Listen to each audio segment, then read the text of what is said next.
Salut amis madrilènes, on est parti pour une nouvelle semaine avec au programme deux affiches importantes pour le Real. Mercredi, le déplacement à Stamford Bridge dans le cadre du quart de finale aller de la Ligue des Champions. Et puis samedi en Liga, dans le cadre de la 31e journée de Liga, on aura un derby au Bernabéu. Alors c'est pas forcément le derby le plus prestigieux de la ville de Madrid, mais ça reste un derby. Samedi 21h au Bernabéu, le Real Madrid reçoit Retafe. Retafe, l'une des seules équipes qui a fait tomber le Real cette saison en Liga. 3 défaites pour le Real en Liga, dont une face à cette équipe de Retafe. C'était au début du mois de janvier, juste après la trêve internationale. Ça avait été l'un des plus mauvais matchs du Real Madrid. Donc il y aura une revanche à prendre et il y a aussi, surtout, 3 points à prendre pour continuer à se rapprocher du titre de champion d'Espagne. Premièrement, les amis, je tiens à m'excuser. Hier, j'ai pas pu vous sortir de vidéo parce que tout simplement, je n'ai pas eu le temps de vous préparer une vidéo hier. Donc aujourd'hui, on va revenir brièvement sur ce qu'il s'est passé samedi du côté de Vigo. On va se projeter un petit peu aussi sur la suite de la saison, sur ce qui va se passer du côté de Chelsea. Et puis on aura aussi quelques informations et déclarations de Kylian Mbappé après son match XXL hier avec le Paris Saint-Germain. Il a lâché de grosses infos, Kylian Mbappé, et c'est vrai que du côté de Madrid, on peut commencer à s'inquiéter. D'ailleurs, la question de fin, elle concernera Kylian Mbappé. Les amis, on va démarrer donc avec le résultat, la victoire 2-1 du Real à Vigo samedi, doublé de Benzema sur penalty. Le Real a même obtenu 3 penalties sur cette rencontre. Nolito avait égalisé pour le Celta en début de seconde mi-temps à la suite de nombreuses erreurs défensives du Real. Ce n'est pas un match qui va rester dans les annales parce que voilà, le Real a été décevant de nouveau sur cette rencontre. On en a longuement parlé dans le débrief que vous retrouvez juste au-dessus de moi. Voilà, il y a eu pas mal de déceptions, notamment en ce qui concerne la tactique une nouvelle fois du Real du côté de Vigo. 2 hommes ont été importants samedi côté madrilène. 2 hommes qui, on va le dire, seront vraisemblablement les grands artisans du futur titre de champion d'Espagne du Real Madrid. Le titre se rapproche pour le Real. Karim Benzema, évidemment décisif, et Thibaut Courtois décisif dans ses buts avec des arrêts très impressionnants et des arrêts déterminants de Thibaut Courtois samedi du côté de Balaidos. La déclat de Thibaut Courtois qui nous dit « Nous souffrons toujours lorsque nous venons à Balaidos ici à Vigo. Je ne sais pas si nous méritons les 3 points. Il est vrai que j'ai été capable de réaliser des arrêts très importants, notamment en première mi-temps. On l'a dit, le Real a souffert. Hormis les situations donc sur les pénaltys, il n'y a pas énormément d'occasions pour le Real du côté de Vigo. Il y a eu pas mal de problèmes au milieu de terrain où parfois tu as pris l'eau, parfois aussi sur les côtés tu as beaucoup pris l'eau. Donc voilà, c'est pas un match digne du Real Madrid. Au final, ça fait tout de même 3 points pour les merengues. Une stat sur Ferland Mendy qui faisait son retour donc après avoir manqué le Classico. Ferland Mendy, c'est l'un des talismans de Carlo Ancelotti en Liga. Il a un pourcentage de victoire en Liga, Ferland Mendy, lorsqu'il est sur le terrain de 75%. C'est des chiffres monstrueux pour un joueur. Hein. Ferland Mendy, donc qui était de retour et qui vraisemblablement sera aussi présent pour affronter les Blues de Chelsea, puisque ce match face au Celta a été rassurant en ce qui concerne son état de santé et son état physique. Vous pouvez avoir des doutes, c'est un joueur qui est quand même un peu fébrile physiquement depuis le début d'année. Ça s'est bien passé face au Celta. On enchaîne les amis donc avec le classement de la Liga. Il reste 8 matchs à jouer pour le Real Madrid. Le Real compte 12 points d'avance sur le Barça. Petite information, le Barça a un match en moins, donc potentiellement 9 points d'avance pour le Real à 8 journées de la fin. Vous faites votre calcul. Il reste donc 24 points à prendre et le Real a 9 points d'avance. C'est-à-dire que si le Real gagne 5 matchs sur les 8 derniers, le Real sera champion d'Espagne, et peut-être même qu'il faudra en gagner moins si derrière ça perd des points, mais visiblement le Barça n'a pas l'air décidé à perdre des points tellement le Barça continue de monter en puissance depuis quelques semaines. Donc voilà, il y a 9 points, c'est pas encore fait, mais ça sent quand même très très bon le titre de champion d'Espagne. Il y aura encore voilà des affiches importantes d'ici à la fin de saison, l'Atlético et notamment le FC Séville.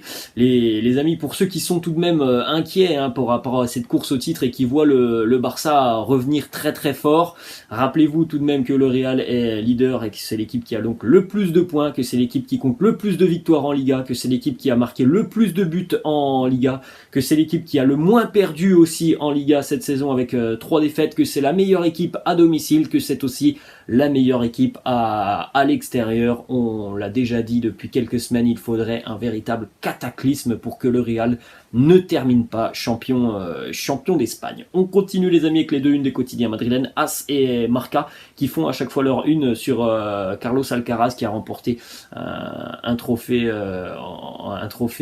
ATP au tennis. Mais on a des petites infos qui concernent le Real Madrid et notamment le choix de Carlo Ancelotti pour son organisation tactique mercredi du côté de Stamford Bridge. Fede Valverde pourrait être aligné en tant que titulaire. Asensio, Rodrigo et Fede Valverde se disputent une place dans le 11 pour affronter les Blues de Chelsea. La déclat d'ailleurs de Fede Valverde par rapport aux Blues, il nous dit le match de Chelsea, c'est une chance pour nous de nous venger de l'année dernière. Nous avons les joueurs, la faim et la motivation pour atteindre notre objectif. On en parlera plus longuement demain des Blues de Chelsea qui ont été d'ailleurs largement battu le week-end dernier à domicile par Brentford. On va donc continuer les amis avec premièrement des images de l'entraînement de la veille, puisqu'on est donc dans la préparation maintenant du match face aux Blues. Les joueurs ont commencé hier par s'entraîner dans le gymnase, ils ont ensuite effectué des travaux de renforcement musculaire, des petits taureaux, pas mal de travail aussi sur la possession, le pressing, hein, ça c'est quelque chose qui est important, avant de terminer par un match, un seul absent à l'entraînement hier, Luka Jovic, qui s'est entraîné à l'intérieur des installations. Du côté madrilène, on peut noter le fait que Vinicius n'est pas bien en ce moment, c'est la mauvaise version de Vini, on l'a vu hein, face au Celta. Voilà, très très peu décisif, très peu déterminant dans les zones dangereuses. Un joueur qui a perdu tout simplement de sa flamboyance hein, depuis quelques mois, depuis le début d'année 2022. C'est beaucoup plus compliqué pour Vini, qui se perd aussi pas mal de fois par rapport, qui perd pas mal de lucidité par rapport à certaines discussions avec les arbitres, avec les joueurs, par rapport à certaines fautes. On a un Vini qui est beaucoup moins tranchant offensivement et ça c'est pas une très bonne nouvelle évidemment pour le Real. Ensuite en ce qui concerne Casemiro, encore une fois une prestation plutôt moyenne hein, de Casemiro samedi du côté de Vigo. Là aussi ça devient inquiétant parce que ça devient répétitif pour Casemiro. On n'a pas l'habitude de le voir autant en difficulté, Casemiro au milieu de terrain, autant et aussi peu influent et impactant.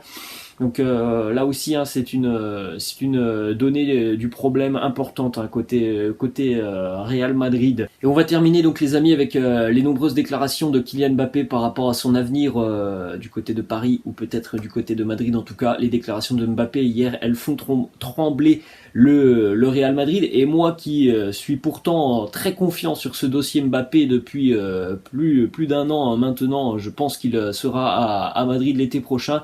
Et ben c'est la première fois que ces déclarations quand même me laissent plutôt perplexe. Donc vous pouvez vous faire votre avis. La déclaration de Kylian Mbappé: non, je n'ai pas fait mon choix, tout le monde le sait, je n'ai pas pris ma décision, je réfléchis. Il y a de nouveaux éléments, j'ai envie de faire le bon choix. Je sais que pour les gens, ça tarde un peu. Si j'avais pris ma décision, j'aurais assumé. Les bonnes et les mauvaises choses, je les ai toujours assumées. Je n'ai pas à me cacher. Je n'ai tué personne. Je veux juste prendre la meilleure décision possible.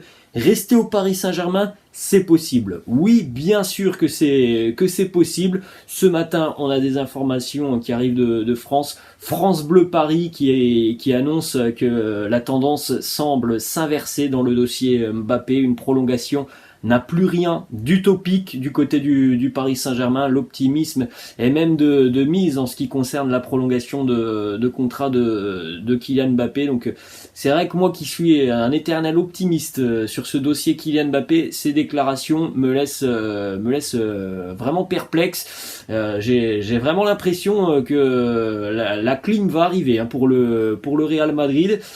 C'est des déclarations quand même assez intéressantes hein, de Mbappé. Alors après, faut aussi se dire les amis que ça fait 3 ans que le PSG, tout de même 3 ans, 2 ans et demi que le PSG essaye de prolonger Mbappé, qu'on est à 2 mois de la fin de son contrat, qu'il n'a toujours pas prolongé. Ça aussi, ce sont des signes pour le Real Madrid. Faut aussi se dire que voilà, le fait pour Mbappé d'avoir annoncé l'été dernier son envie de rejoindre le Real, et puis donc un petit peu moins d'un an plus tard, annoncer que maintenant il est très indécis, ça c'est quelque chose évidemment qui ne passera pas du côté de Madrid hein, si Mbappé ne vient pas cet été.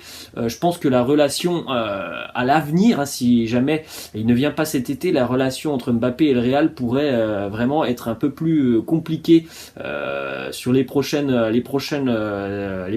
années.